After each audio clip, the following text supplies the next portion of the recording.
Growing up in a small town, I heard countless rumors about the haunted basement of the old abandoned house on Elm Street. Being an adventurous teenager, I decided to investigate these rumors myself.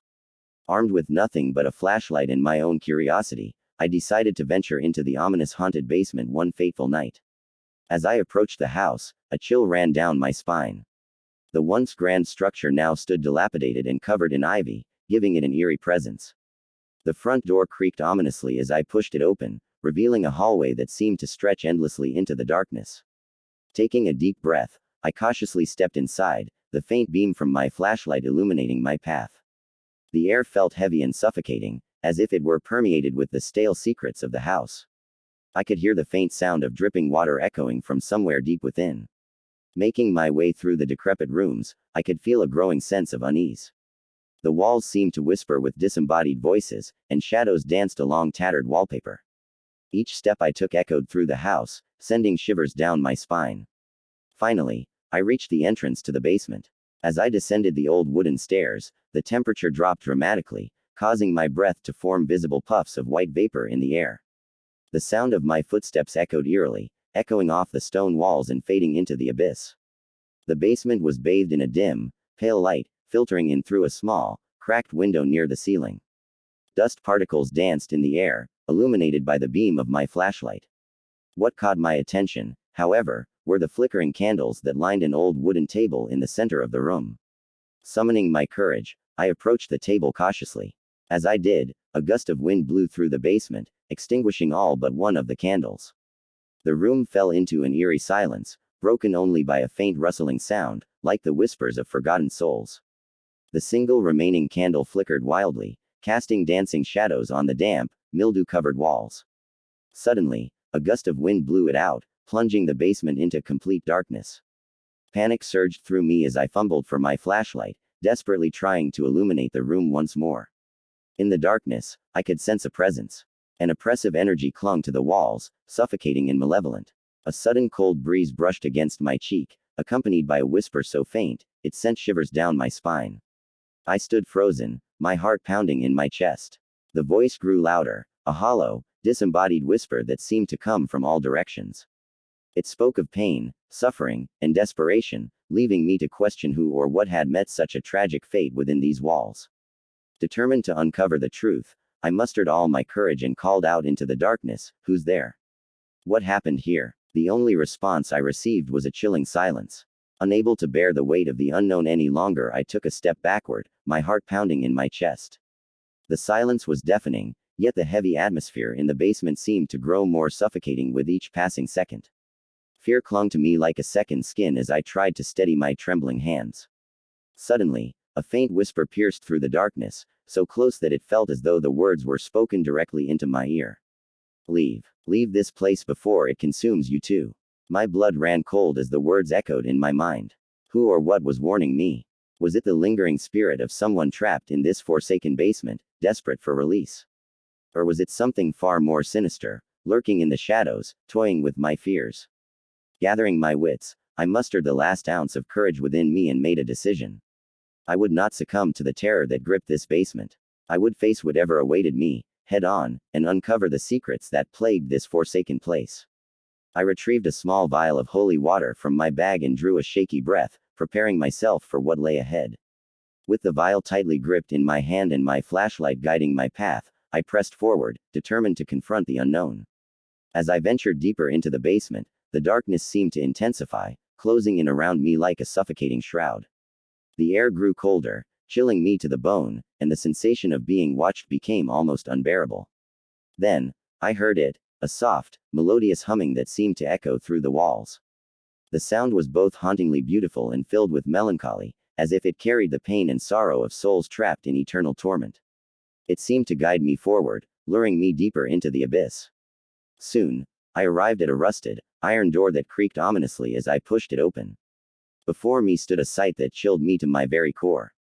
The room was adorned with decaying wooden crosses, tattered prayer books, and faded photographs of people I didn't recognize. The sense of despair was palpable, hanging in the air like a toxic fog. But amidst the desolation, I noticed a peculiar wooden chest, partially hidden beneath a moth-eaten blanket. My heart pounding, I approached it cautiously, the weight of the room's history pressing down on me. Summoning every ounce of bravery, I lifted the lid of the chest, revealing its contents. Inside, I found a collection of old diaries, their pages yellowed and delicate.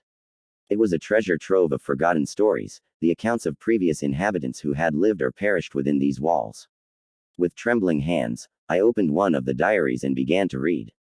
The words on the pages unraveled a haunting tale of tragedy and malevolence. Evidently, this basement was once a place of unspeakable horrors, where innocent lives were stolen, and tortured souls were left to wander for eternity. As I delved deeper into the diary, I became consumed by the stories of those who had suffered. Their pain permeated through the words, seeping into my very being. It was as if their anguished spirits were using me as a vessel to tell their unfinished stories, desperate for someone to acknowledge their existence and grant them release. Suddenly, a chill passed through the room, and I realized I was no longer alone. Shadows danced on the walls, their forms shifting and twisting, mocking me.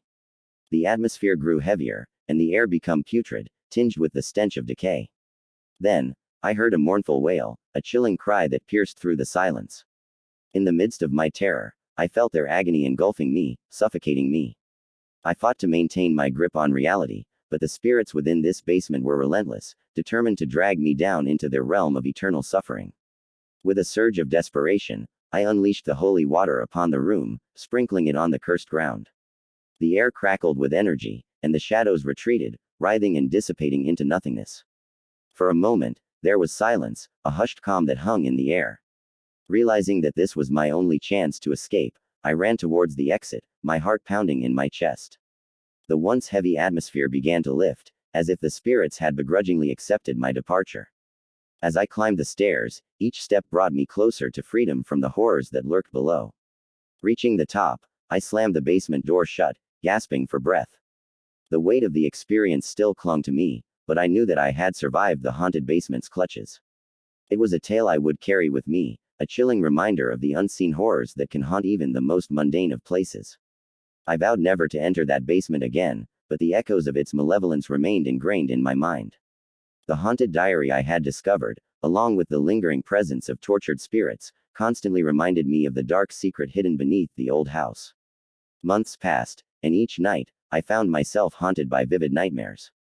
The spirits compelled me to return, whispering their pleas for release in my ear as I slept. The torment became unbearable, driving me to the brink of madness. With trepidation, I mustered the courage to confront the basement once more. Armed with knowledge from the haunted diary, I embarked on a desperate quest to alleviate the spirit's anguish. The diary spoke of a hidden room within the basement, where the source of their torment resided.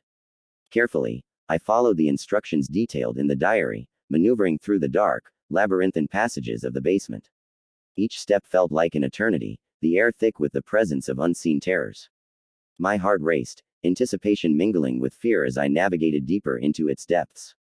Finally, I arrived at the concealed room. The air grew heavier with every breath I took, and an eerie glow emanated from within. Pushing open the creaking door, I entered a chamber frozen in time. Ashen furniture, decayed books, and remnants of forgotten rituals adorned the space. In the center, an ancient, cursed artifact lay. It was a weathered wooden chest, adorned with faded symbols and an aura of malevolence. I knew that this was the source of the spirit's agony. Cautiously, I reached for the lock, my hands trembling with trepidation. As I turned the rusty key, the room trembled, and the spirits grew restless. The lid creaked open, revealing its contents. Inside, I found a figurine, intricately carved and imbued with a dark energy. It was said to be the embodiment of the evil that had plagued this place for generations. The spirits cried out, sensing its release. In a fit of desperation, I grabbed the cursed figurine, and confronted the spirits, demanding to know how to end their suffering. With a chorus of voices, they whispered the ancient ritual of banishment. I quickly recited the incantation, channeling all my will and determination into the words. In an instant, the room quaked, and a blinding light enveloped the space. The air grew cold, and the spirits' anguished cries filled the room as they fought against the darkness that had consumed them for so long. I watched in awe as the cursed figurine shattered into pieces, its malevolent energy dissipating into the ether. The spirits, finally freed from their torment, ascended into the ethereal plane, their voices fading into a gentle whisper. The basement, once plagued by darkness, now felt serene. The shadows lifted, and a sense of peace filled the air.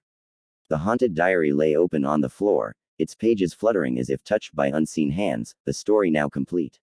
Overwhelmed by the weight of what I had witnessed, I stepped out of the basement, the heavy door closing behind me with a finality that brought an eerie calm. The nightmares that had tormented my nights ceased, replaced by a newfound tranquility and a sense of closure. But as I walked away from that old house, something gnawed at the back of my mind. I couldn't shake the feeling that the spirit's release was only temporary, that darkness still lurked within the depths of that basement. The memory of their anguished cries haunted me, a constant reminder of the evil that had dwelled there. In the years that followed, I often found my thoughts drifting back to that fateful day. The haunted basement remained etched in my memory, a testament to the supernatural forces that exist in our world. And while I may never fully comprehend the horrors that lurked within its walls, I knew one thing for certain: I would never again set foot in that haunted basement, for fear of what I might encounter.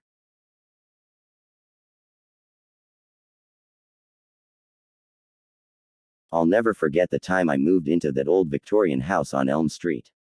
The realtor assured me it was a charming fixer-upper, but from the moment I stepped into the basement, I felt a shiver crawl up my spine. The air down there was icy, and a musty smell hung in the air. One night, as I was heading down to do laundry, I heard faint whispers echoing off the stone walls. At first, I chalked it up to my imagination, but as I strained to listen, the voices became clearer. It was as if the walls themselves were whispering secrets of the past. On another occasion, while organizing some boxes, I noticed a trapdoor tucked away in the corner, covered by an old, dusty rug. It was like something out of a horror movie. Curiosity got the best of me, and I decided to open it. The trapdoor led to a small, hidden room, filled with decaying furniture and tattered books. In the center of the room, I found an antique mirror that seemed to reflect a shadowy figure standing behind me. My heart raced, and I slammed the trapdoor shut. As time went on, strange occurrences became a regular part of life. Objects would move on their own, whispers would turn into faint cries, and the temperature in the basement would drop dramatically, even on the warmest days. I tried to convince myself it was all in my head, but the feeling of being watched never left me. One night, unable to sleep, I ventured into the basement with a flashlight and a sense of dread. As I descended the creaking wooden stairs, I saw the mirror's reflection again, but this time, the figure had moved closer, its eyes gleaming with an eerie light. I stumbled back in terror and rushed back up the stairs, locking the basement door behind me. Eventually, I couldn't take it anymore. I decided to research the house's history. I discovered that a family had lived there in the early 1900s, and tragedy had struck when their youngest daughter went missing without a trace. The basement had been her playroom, and the mirror was a cherished possession of hers. Convinced that the restless spirit of the little girl was trapped in the basement, I contacted a paranormal investigator. Together, we held a seance, hoping to find closure for the lost soul. As the seance began, the temperature dropped, and a cold wind swept through the room. A childlike voice whispered, "Thank you," and then, all at once, the basement fell silent. From that night on, the basement's chilling presence disappeared. The whispers ceased, the temperature normalized, and the mirror's reflection was no longer haunted. It seemed that the trapped spirit had finally found peace. Yet, I couldn't help but wonder if, in some small way, the basement still held a connection to the world beyond, a reminder that even the most ordinary places could have secrets of their own. If you enjoy listening to scary horror content just like this, then hit the subscribe button and turn on notifications so you are updated on when I post a new video.